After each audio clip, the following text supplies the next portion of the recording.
सभी को सुप्रभात। बच्चों, आज हम पढ़ेंगे छठी कक्षा के पत्र विषय।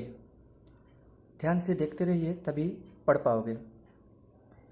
स्वतंत्रता आंदोलन के दिनों हमारे देश के महान नेता श्री गोपाल कृष्ण गोखले ने सर्वेंट्स ऑफ इंडिया सोसाइटी की स्थापना की थी, जिसमें वे आजीवन देश सेवा का व्रत लेने वाले देशभक्तों को ही सम्मिलित करना चाहते थे। इसके लिए गोखले जी ने श्री राजेंद्र प्रसाद को भी निमंत्रण दिया। राजेंद्र बाबू उन दिनों वकालत कर रहे थे। उन्हीं की आय से घर का खर्चा चलता था। ऐसे समय में बड़े भाई की सहमति के बिना वे गोखले जी के साथ कार्य नहीं कर सकते थे। उनकी सहमति के लिए ही राजेंद्र बाबू ने यह पत्र अपने बड़े भाई को लिखा था। डॉक्टर राजेंद्र प्रसाद आगे चलकर स्वतंत्र भारत के प्रथम राष्ट्रपति बने। यहाँ पे देखो, ये जो सर्वेंट्स ऑफ इंडिया सोसाइटी है, ये क्या है? इस सोसाइटी में जो भी सम्मिलित होते थे वे देश के लिए काम करते थे, अपने आप को समर्पित कर देते थे देश के लिए। ये जो सर्वेंट्स ऑफ इंडिया सोसाइटी है, किसने स्थापना की थी? श्री गोपाल कृष्ण गोखले जी ने स्थापना की थी। यहाँ पे वो उन्हीं लोगों को सम्मिलित करते थे जो देश के लिए कुछ कर सकते थे।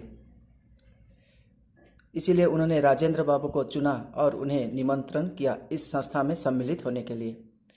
लेकिन राजेंद्र बाबू वकालत कर रहे थे, उनके पैसों से घर का खर्चा चलता था। अगर वो इस संस्था में सम्मिलित होते तो घर चलाना मुश्किल हो जाता। इसलिए उन्होंने अपने बड़े भाई को एक पत्र लिखा।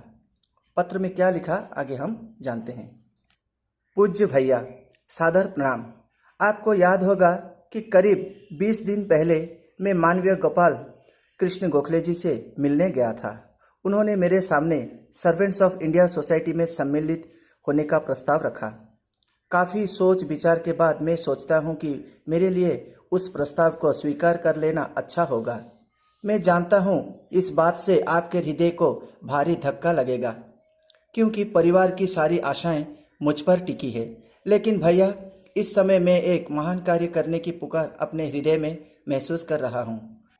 श्रीमान गोखले जी की सोसाइटी में सम्मिलित होना मेरे लिए कोई व्यक्तिगत त्याग की बात नहीं है। सोसाइटी में जो कुछ मुझे मिलेगा वही मेरे लिए काफ़ी होगा। मैं जानता हूँ कि यदि मैं कमाऊँ तो कुछ रुपया हासिल कर सकूँगा।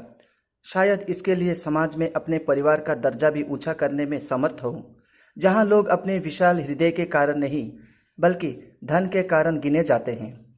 इस संसार में लोग जितने धनी होते जाते हैं उतनी ही उनकी आवश्यकताएं भी बढ़ती जाती है, परंतु सुख तो हृदय से अनुभव किया जाता है। एक गरीब आदमी अधिक संतुष्ट होता है बजाय उस अमीर आदमी के जिसके पास लाखों रुपए होते हैं। दुनिया के अनेक महापुरुष पहले दरिद्र ही रहे हैं। भैया, आप विश्वास रखें, मेरे जीवन में यदि कोई महत्वाकांक्षा है तो यही कि मैं देश के काम आ सकूं। आपने ही तो सबसे पहले इन सुंदर भावों को, इन उच्च विचारों को मेरे मन में रोपित किया था। आज जो मार्ग मैं पकड़ना चाहता हूं, उस पर चलने में साहस कर आप अपनी सहमति दें। आपकी सहमति के बिना मैं जीवन में कोई भी कार्य सफलतापूर्वक नहीं कर पाऊंगा। हम लोगों का प्रेम ऐसा है कि जीवन में कुछ असुविधाओं और तकलीफ़ों के कारण उसमें कोई कमी नहीं आएगी, बल्कि मेरा विश्वास है कि वह अधिक सुदृढ़ होगा। गोखले जी के समान प्रभाव, पद या मर्यादा किसे प्राप्त है? और क्या वे एक गरीब आदमी नहीं हैं? क्या हम लोग उनके परिवार से भी ज़्यादा गरीब हैं? अगर लाखों व्यक्ति 2 या 3 रुपये महीने से काम चला लेते हैं तो हम लोग भला 100 रुपये में क्यों नहीं चला सकते? आप इस बात पर विचार करें और अपनी राय मुझे बताएं। आप यह दिखला दें कि आज भी दुनिया में उच्च विचार रखने वाले व्यक्ति हैं, जिनके लिए रुपए पैसे तुच्छ है और सेवा ही सब कुछ है। आपका भाई राजेंद्र। ये पत्र राजेंद्र बाबू ने अपने बड़े भाई को लिखे थे, क्योंकि उन्हें सर्वेंट्स ऑफ इंडिया सोसाइटी में सम्मिलित होने के लिए उनकी इजाज़त चाहिए थी। यहाँ पे कुछ कठिन शब्द है, जानेंगे। जैसे करीब। करीब का मतलब क्या है? लगभग। सर्वेंट्स ऑफ इंडिया सोसाइटी का मतलब क्या है? यह एक राष्ट्र सेवी संस्था है। यहाँ पे जो लोग सम्मिलित होते हैं वो देश के लिए काम करते हैं। रोपित करना यानी स्थापित करना या लगाना, लगाया हुआ। मर्यादा, इज्जत, प्रतिष्ठा। समर्थ, योग्य। दरिद्र का मतलब है गरीब या निर्धन। महत्वाकांक्षा, बड़ा बनने की इच्छा। यह जो आप चित्र देख रहे हैं यह डॉक्टर राजेंद्र प्रसाद जी की हैं। आगे चलकर ये भारत के पहले राष्ट्रपति बने। इस विषय को आप बार बार पढ़िए ताकि आपकी पढ़ाई शुद्ध हो जाए, और पढ़ाई जब अच्छा होगा तब आप लिख भी पाएंगे। जब तक आप अच्छी तरह से पढ़ नहीं पाओगे तब तक आप लिख नहीं पाओगे। इसलिए 2-3 बार पढ़िए, कठिन शब्दों को बार बार पढ़िए और लिखिए उसे।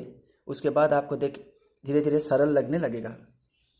ठीक है, इसके बाद में इसके अभ्यास का भी प्रश्न उत्तर करके भेजूंगा। धन्यवाद।